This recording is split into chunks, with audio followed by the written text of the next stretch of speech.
Любой специалист скажет, что дети с теми или иными проблемами здоровья нуждаются в непрерывном лечении. На сегодняшний день в нашем реабилитационном центре на лечении находится 15 детей стационар, и ежедневно нас посещают 45 детей дневников.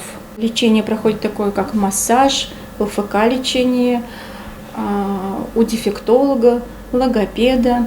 Также реабилитацию проводят у психолога, трудотерапия. Однако для того, чтобы назначить лечение, эффективное и полезное, необходимо поставить правильный диагноз, а это иногда бывает весьма дорогим удовольствием, тем более для детей, в данном случае оставшихся без попечения родителей.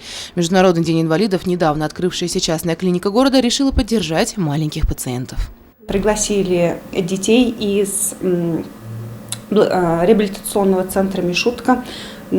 Сделали УЗИ исследование, я смотрела как эндокринолог, и были назначены анализы на гормоны, кому необходимы этим детям.